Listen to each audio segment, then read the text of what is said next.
Salut à tous les gones, salut YouTube, c'est Mickey, on se retrouve pour le débrief du match entre notre cher Olympique Lyonnais et le club turc de Beşiktaş. Petit coucou à mes potes turcs que je salue. En premier lieu, Dervis, mon pote fan de Galatasaray qui m'avait dit Mika, il faut impérativement battre Beşiktaş. Et là mon pote, désolé, on a échoué. C'est pas faute d'avoir tenté beaucoup d'occasions, beaucoup de tirs, pas moins de 30 tirs pour l'OL. Et une défaite qui peut paraître assez injuste, ça c'est sûr. Je ne vous cache pas, et je pense que vous c'est pareil, je suis dégoûté parce qu'on a beaucoup d'occasions. On finit le match avec 30 tirs, 0 but. L'histoire du match, logiquement, elle aurait dû être évidente, ça devait faire victoire pour l'OL, il n'y avait pas trop de débat à ce niveau-là. Mais voilà, le foot est un sport qui n'est pas une science exacte. Et quand tu ne marques pas, quand tu ne conclus pas, bah, t'es pas à l'abri d'un contre, d'une transition, d'un but, d'un hold-up, ça arrive. Et là, malheureusement, on y a encore goûté quelques semaines après le match contre l'OM, l'Olympico, où là encore on avait été, je pense, même c'est carrément sûr, on avait été volé dans l'histoire du match, rebelote. Et j'ai même envie de vous dire un truc, les gones, vous me direz en commentaire si vous partagez mon point de vue sur la question. Pour moi, on a presque revu, dans une histoire un tout petit peu différente, néanmoins, mais un petit peu un bis repetita entre l'Olympico, le OLOM, et ce match contre Beşiktaş. Il y a plein de points communs, avec du contenu plutôt positif dans le jeu, j'en parlerai après, mais néanmoins, une histoire du match qui fait qu'on perd, c'est très dur à encaisser, mais surtout, des éléments que je pensais avoir, disparu du côté de l'OL et qui pour autant ont refait surface. L'attitude sans ballon, à la perte du ballon, les transitions attaque-défense, il y a quelques petites séquences de jeu qui m'ont, dès la mi-temps, je dirais même dès la reprise de la mi-temps, qui m'ont interpellé et qui direct m'ont un petit peu mis la puce à l'oreille. Je me suis dit, vers la 50e minute, c'est bizarre.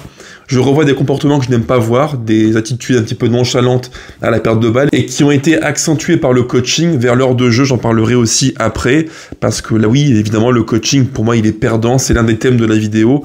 Ça a en partie plombé l'histoire du match de l'OL. Avant de commencer, les gars, n'oubliez pas, pensez au pouce. Malgré la défaite, pensez aux commentaires, pensez aux likes. On a battu un record, d'ailleurs 1000 merci pour ça, je tiens à vous le dire.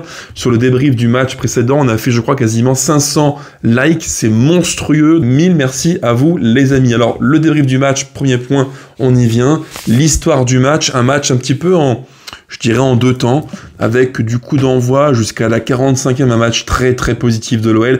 D'ailleurs j'ai fait un tweet à la mi-temps en disant qu'on voyait vraiment un contenu de grande qualité, un OL en pleine progression. J'avais dit merci le coach, merci Pierre Sage pour les travaux. Je maintiens, entre le coup d'envoi et la mi-temps, on produit une prestation de grande qualité avec des séquences de jeu où on a littéralement étouffé, asphyxié les Turcs avec beaucoup de tirs. Je crois qu'on est quasiment dans mon souvenir à 18 ou 20 tirs à la mi-temps, ce qui est énorme, c'est juste énorme. Domination sans partage. Avec ballon, on a su créer de vraies différences, des décalages, mais il a manqué ce petit truc qui est tellement important dans le football de haut niveau, et surtout en Coupe d'Europe, c'est la finition, le geste juste, clinique, qui va concrétiser l'action et qu'on n'a jamais su faire durant ce foutu match.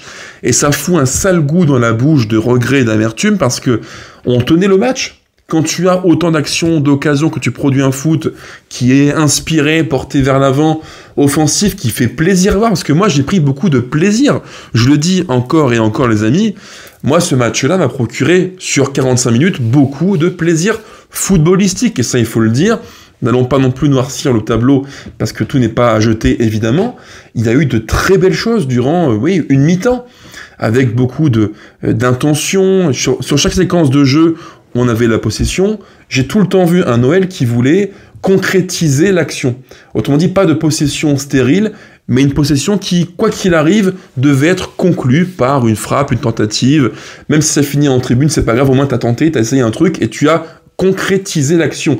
Ça, c'est super important, c'est positif, et j'ai aimé. Voilà, j'ai aimé l'intention de jeu. J'ai aimé aussi le fait que l'on prenne des risques avec Cherki dans ce rôle de créateur central, axial, qui pouvait, comme ça, à la baguette, faire une différence par un geste, une inspiration. J'ai aimé aussi, évidemment, principe qui se répète match après match sous Pierre Sage, le fait que le 4-2-3-1 devienne un 3-4-3 avec ballon, même si ce coup-ci, on a vu quelques petites modularités avec, non pas Maitland-Niles comme piston droit, alors il l'a fait souvent, c'est vrai, vrai, mais on l'a vu aussi très souvent revenir dans l'axe et créer un surnombre dans le cœur du jeu, parce qu'en fait, je pense que le coach Pierre Sage, dans ses principes de jeu qui sont généraux, il a, je pense, une idée en tête qui est simple, c'est de dire que selon les joueurs, les profils que l'on met, il faut faire des choses différentes. Et quand tu mets Nuama attaquant droit, tu sais qu'il va souvent prendre la ligne et aller droit devant, donc mettre un piston droit qui vient un petit peu faire doublon, c'est pas forcément utile. Donc il a pris, je pense, le pari de dire,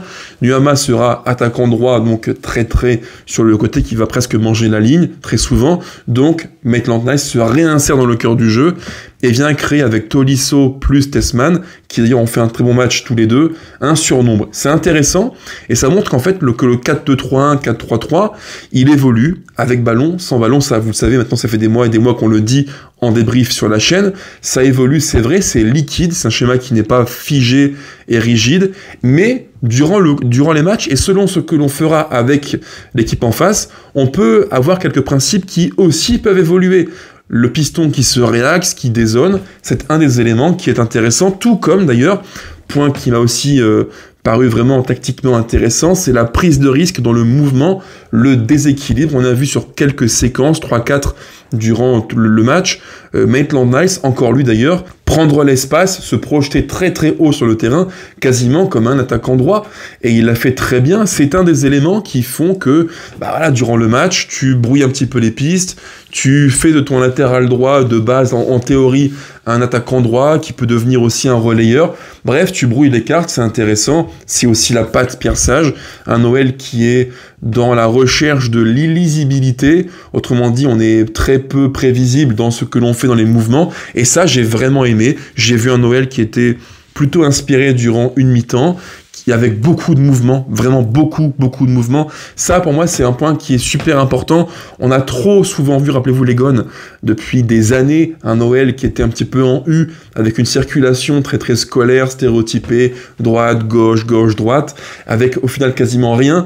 Là, on voit une équipe qui est dans le mouvement, les uns par rapport aux autres, c'est intéressant, et ça, il faut impérativement le garder, et le poursuivre à l'avenir. C'est un point majeur pour l'OL. Mais comme vous le savez, un match, ce n'est pas seulement une mi-temps, mais 90 minutes, et il se trouve que là, à peu de choses près, si on nommait la reprise de la mi-temps qui était très moyenne, sur la seconde mi-temps, on a revu des défauts. Alors, on a revu un Noël porté vers l'avant, ça c'est bien, mais un Noël décousu et des défauts qui ont refait surface, parmi lesquels certains que je pensais disparus, mais qui ont revu le jour, et ça me déplaît, évidemment, je vous l'imaginez bien.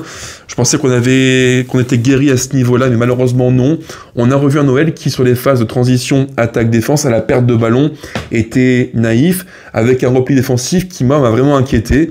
J'ai vu, encore une fois, des comportements sans ballon qui m'ont déplu et qui ont été accentués vers l'heure de jeu quand Tessman est sorti, parce qu'il était un petit peu cette caution défensive, ce joueur qui devait équilibrer le 4-2-3-1 avec Tolisso plus dans la projection, et Tessman devait assurer l'équilibre. Il l'a très bien fait durant une heure de jeu, jusqu'à ce qu'il sorte, et quand il est sorti, malheureusement, on a revu un Noël déséquilibré, qui, quand on perdait le ballon, était très vite mis en danger, et il y a eu quelques petits signaux d'alerte en transition attaque-défense vers la 55e dans mon souvenir, et bien sûr ce but du 1-0 qui intervient après une séquence de jeu qui reflète tout ce que je ne voulais plus voir à l'OL mais qu'on a revu par moment durant ce match. Ça commence par une perte de balle de Cherki à droite qui en fait trop, il faut le dire, même s'il fait plutôt un bon match offensif, là sur sa fin de prestation, il en faisait trop. Là, parce qu'il temporisait trop, il ralentissait le jeu, et là on est en plein dedans, perte de balle à droite qui était largement évitable,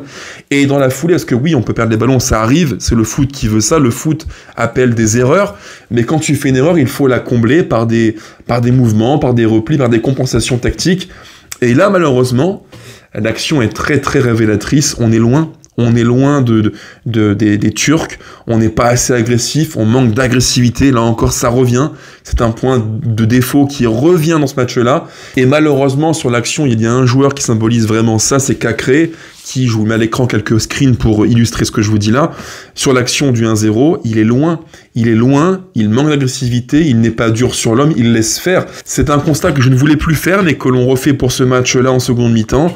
Le manque de finition très criant qui est, je dirais, cristallisé par un Lacazette qui, malheureusement, encore une fois, fait un match très très très moyen. Pour moi, c'est un petit peu un copier-coller dans l'histoire du match, dans le contenu, avec l'Olympico. Tu domines, tu archi-domines durant très longtemps, et tu es puni par manque de justesse technique devant les cages. C'est un point qui est rédhibitoire au plus haut niveau.